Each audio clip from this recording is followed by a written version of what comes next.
بسم اللہ الرحمن الرحیم۔ السلام علیکم ورحمۃ اللہ۔ پاکستان کے ایک بڑے معتبر صحافی کی جانب سے بہت بڑا انکشاف کیا گیا، بہت بڑا انکشاف، اور ان کی اس خبر کے بعد وہ ڈر اور خوف کا شکار بھی ہے کہ کہیں ان کو اٹھا نہ لیا جائے، غائب نہ کر دیا جائے، کیونکہ خبر بہت بڑی ہے، اس کا امپیکٹ بہت بڑا ہے۔ اور ڈائریکٹ براہ راست جو army chief general Asif Munir کی ملاقات ہوئی ڈونلڈ ٹرمپ کے ساتھ، اس ملاقات کے اندر جو ڈسکشن ہوئی، معاملہ طے پایا، جن پوائنٹس کے اوپر بات ہوئی، جن کے اوپر ڈسکشن ہوئی اور جن کے بارے میں تبادلہ خیال کیا گیا، اس ساری صورتحال کے متعلق پاکستان کے ایک انتہائی اسلام آباد کے بہت بڑے صحافی کی جانب سے اس ملاقات کے متعلق اور اس کے اندر ڈسکشن ہونے والی ڈسکشن کے متعلق انکشاف کیا گیا، اور پاکستان کی موجودہ اسٹیبلشمنٹ کے متعلق، عمران خان کے متعلق اس کے اندر بڑی اہم ترین پوائنٹس ڈسکس کیا گیا۔ سب سے پہلا جو پوائنٹ ڈسکس کیا گیا، بہت بڑا، یہ بڑا اہم ترین ہے اور اسٹیبلشمنٹ کے لیے بڑا سینسٹیو ہے۔ اسٹیبلشمنٹ کے لیے دیکھیں، یہ پچھلے تقریباً کوئی 4-6 مہینے کی بات ہے، 4-6 مہینے کی بات ہے، اور پچھلے 4-6 مہینے سے اس معاملے کے اوپر بات ہو رہی تھی کہ پاکستان کے خلاف کانگریس کے اندر، پاکستان کے خلاف امریکی سینٹ کے اندر ایک بل آ رہا ہے، ایک قرارداد آ رہی ہے، ایک ریزولوشن آ رہی ہے۔ وہ قرارداد اور بل ایسا بل ہے، ایسی قرارداد ہے جس میں جو کہ پاکستان سینٹرک ہے، پاکستان اسپیسیفک ہے، اور اس کے اندر پاکستان کی جو ملٹری کمانڈ ہے، پاکستان کی جو اسٹیبلشمنٹ ہے، پاکستان کی جو ٹاپ ملٹری کمانڈ ہے، اس کے متعلق پابندیاں، اس کے متعلق سینکشنز، اس کے متعلق باتیں اور اس کے متعلق یہ تمام چیزیں اس کے اندر شامل تھیں، اور پابندیوں کے حوالے سے، سینکشنز کے حوالے سے وہاں پر یہ معاملہ شامل کیا گیا، جس کی وجہ سے جو پاکستان کی ملٹری کمانڈ ہے وہ بڑی پریشان تھی۔ پریشانی بنتی بھی ہے کہ اگر امریکہ کی جانب سے پاکستان کی ملٹری کمانڈ کے اوپر کسی قسم کی سینکشن لگتی ہے تو آپ کو پتہ ہے اس کے کتنے خطرناک نتائج ہو سکتے ہیں ایک زمانے میں۔ دیکھیں، آپ امیجن کریں اس خطرے کو، جو کہ پاکستان کی ٹاپ ملٹری کمانڈ کو یہ خطرہ لاحق ہو گیا تھا۔ یہ ایک مرتبہ نریندر مودی کے ساتھ ہوا تھا۔ نریندر مودی کے اوپر امریکہ میں داخلے پر پابندی لگا دی گئی تھی کہ امریکہ میں وہ داخل نہیں ہو سکتا۔ بہت بڑی پابندی تھی، اتنی بڑی پابندی تھی، اتنی بڑی پابندی تھی کہ پورا انڈیا ہل گیا تھا، پورا انڈیا، کیونکہ نریندر مودی کو دہشت گرد ڈکلیئر کیا گیا۔ نریندر مودی کو دہشت گرد، اس نے جو گجرات کا واقعہ کیا، اور اس نے گجرات کا واقعہ کر کے وہاں پر جو دہشت گردی کی، وہاں پر جو مسلمانوں کا قتل عام کیا، مسلمانوں کو مارا، اس کی وجہ سے امریکہ میں ہیومن رائٹس کی وائلیشن کے اوپر، اب یہ بڑا اہم ترین نقطہ ہے،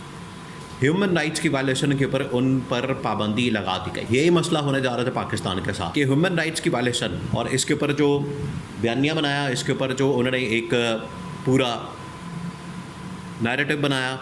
اور اس کے اوپر انہوں نے جو پوری کہانی بلڈ اپ کی، پاکستان نے وہاں پر جو پی آر کی، پاکستان نے وہاں پر جو ہیومن رائٹس کی وائلیشن کے معاملے کے اوپر پاکستان کی اسٹیبلشمنٹ کو جس طریقے سے وہاں پر ہائی لائٹ کیا، تو پاکستان کی اسٹیبلشمنٹ کے اوپر پابندی کے چانسز بڑھ گئے تھے۔ تو پہلا جو نقطہ وہاں پر ڈسکس ہوا اس ملاقات کے اندر،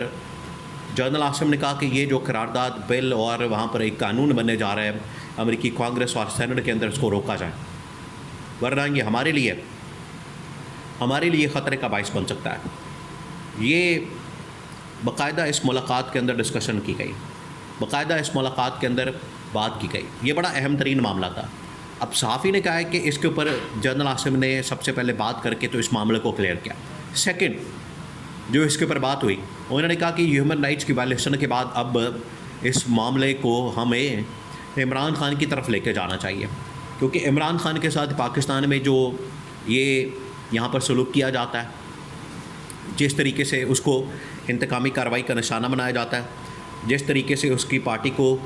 شکار کیا جاتا ہے۔ دیکھیں، یہ پچھلے تقریباً کوئی 2-3 سال کا یہ معاملہ ہے، اور ٹرمپ کے نالج میں ہے یہ سارا کچھ، ٹرمپ کو اس بات کا پتہ ہے، ٹرمپ کو اس چیز کا اندازہ ہے۔ ایک تو یہ کہ پرسنلی وہ عمران خان کو جانتا ہے،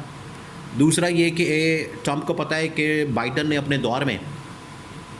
اب بائیڈن کیونکہ ٹرمپ کا مخالف ہے تو ٹرمپ کو پتہ ہے کہ بائیڈن نے اپنے دور میں جو پاکستان میں رجیم چینج آپریشن کیا وہ بڑا غلط کیا تھا، اور پوری دنیا کے اندر اس کو کرٹیسائز کیا گیا. تو ٹرمپ کو پتا تھا کہ یہ regime change operation Imran Khan کے خلاف اور اس کے بعد عمران خان کے خلاف تمام انتقامی کارروائیاں، مینڈیٹ کی چوری، عمران خان کے مینڈیٹ کے اوپر ڈاکہ، یہ تمام چیزیں. تو ٹرمپ نے یہ سارا معاملہ پھر جنرل عاصم کے سامنے رکھا. اب یہ جو ساری ڈسکشن ہو رہی تھی،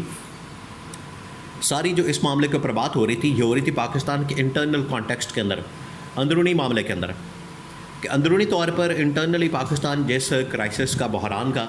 پاکستان جن معاملات کا شکار ہے، اس میں سے کیسے نکلنا چاہیے پاکستان کو، تو پاکستان ان میں سے کیسے نکل سکتا ہے. تو یہ سب سے پہلے جو معاملہ تھا یہ ٹرمپ کی جانب سے پاکستان کے آرمی چیف جنرل عاصم کے سامنے رکھا گیا. پھر اس کے بعد ریجنل سچویشن پر، اس کے بعد انٹرنیشنل سچویشن ڈسکس کی گئی. اب یہ باقاعدہ کریڈیبل سورسز کے ذریعے سے صحافی نے اس کے اوپر انکشاف کیا، اور یہ جو انکشاف کیا گیا ہے یہ اب پورے پاکستان کے اندر سرکولیٹ ہو رہا ہے. پورے پاکستان کے اندر اس میں بحث ہو رہی ہے، پورے پاکستان میں اس کے اوپر بات ہو رہی ہے، پورے پاکستان میں اس کے اوپر ویلاگس کیے جا رہے ہیں اور ٹی وی ٹاک شوز کے اندر بات ہو رہی ہے. اور اس صحافی کو باقاعدہ طور پر اس حوالے سے لائن پہ لیا جا رہا ہے اور اس سے پوچھا جا رہا ہے کہ وہاں پر کیا بات ہوئی ہے. تو اس نے پوری کہانی اب ایکسپلین کرتی ہے، بتاتی ہے. تو یہ اب یہاں پر عمران خان کی رہائی کے متعلق اس ملاقات کے اندر جو بات کی گئی، اب اس کے اوپر عمل درآمد کا وقت آ گیا. اب عمل درآمد کیسے ہوگا؟ یہ آنے والے دنوں میں آپ کو اس کے باقاعدہ اشارے، سگنل، پوائنٹس، چیزیں وہ نظر آنا شروع ہو جائیں گی. اس کے اندر پہلا جو نقطہ یہ ہوگا کہ عمران خان کے ساتھ مذاکرات کیا جائے، بات چیت کی جائے، ڈسکشن کی جائے، اور اس کے ساتھ ایک ڈائلاگ، ٹیبل ٹاک اور ایک قسم کا معاہدہ کیا جائے، اور معاہدہ کر کے تو عمران خان کو باہر نکالا جائے. کیونکہ رہائی اب ہوگی. اب یہ ان کے کنڈیشنز کے اوپر ہوتی ہے، عمران خان کی کنڈیشنز پر ہوتی ہے، یہ تو ہونی ہے. اس کے بغیر اب چارہ کوئی نہیں، آپشن کوئی نہیں، کیونکہ اس کا باقاعدہ حکم آ چکا ہے امریکہ سے، اور اس حکم کے بعد اب یہ پیچھے نہیں ہٹ سکتے. نہ اس کو ٹال سکتے ہیں، نہ اس کو ملتوی کر سکتے ہیں، نہ اس کو آگے کر سکتے ہیں، نہ مؤخر کر سکتے ہیں. اب اس کو ٹالا نہیں جا سکتا. یہ اب ان کے لیے ایسا ڈول بن چکا ہے، یہ اب ان کو بچانا پڑے گا. انہوں نے ہی عمران خان کو پکڑ کے جیل میں ڈالا تھا، اب انہیں بذات خود ہی جا کے عمران خان کو رہا کرنا پڑے گا. اب یہ ٹرمپ کی جانب سے بات آ گئی ہے. اگر اس معاملے کے اوپر عمل درآمد ہوتا ہے تو پاکستان کے امریکہ کے ساتھ تعلقات بہتر ہو سکتے ہیں، ورنہ مشکل ہوگی. اب سارا کا سارا دار و مدار پاکستان امریکہ کے درمیان تعلقات کا وہ اسی پوائنٹ کے اوپر ہے.